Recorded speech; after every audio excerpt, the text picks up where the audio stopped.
kolonial Belanda? Kalian bilang pernah, ya. Pernah dengar nama Van den Bosch? Pernah. Nah, Bos. dia melaksanakan sistem Tanam paksa.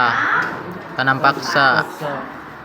Kalau ada soal nanti dia tidak pakai sistem tanam paksa, tapi Kultur del sel-sel.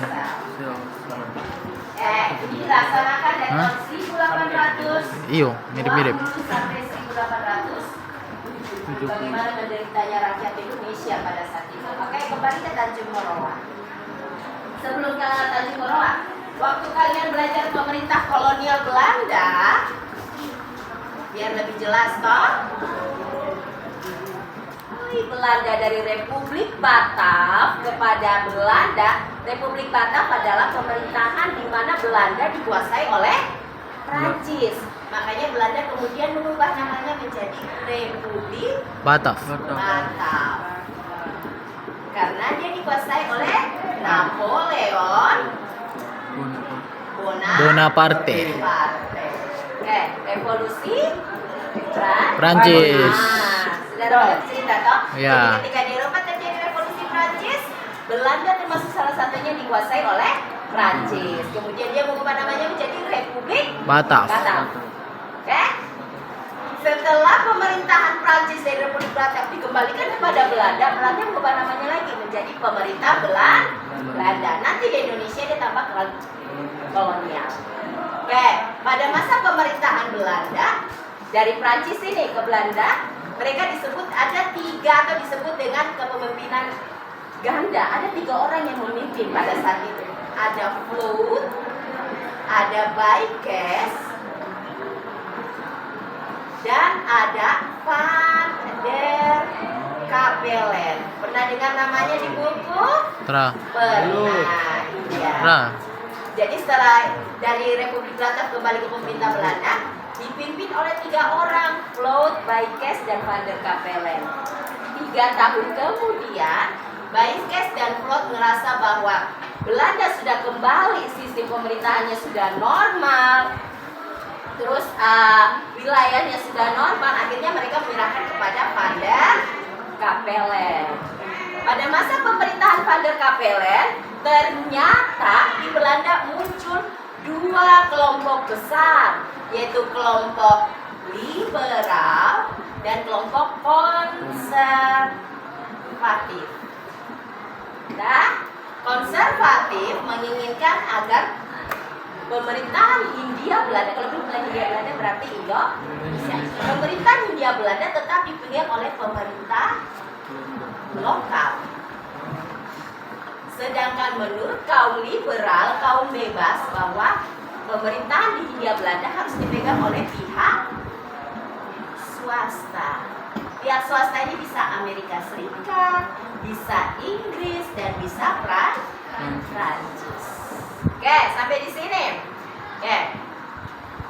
Setelah pemerintah konservatif ditugaskan oleh Van der Capellen ke Hindia Belanda, baru Van den Bosch melakukan sistem tanam paksa.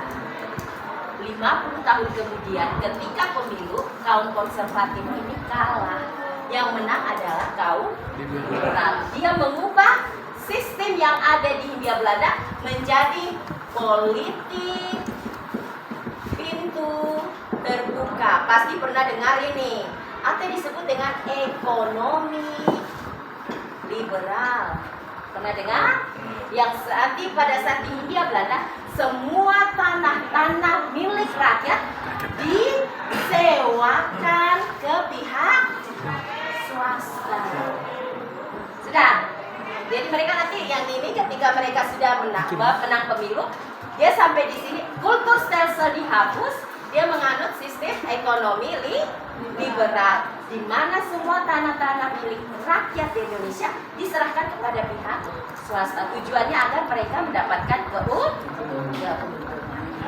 Tanjung Moroa, ketika perang kemerdekaan, pihak swasta Amerika Serikat, Inggris, Prancis meninggalkan wilayah Tanjung Moroa karena kosong, makanya dikelola kembali oleh petani Moroa. tetapi oleh Wilopo tahun 1952. Iya, Wilopo sampai 52. 53. Oh, 53.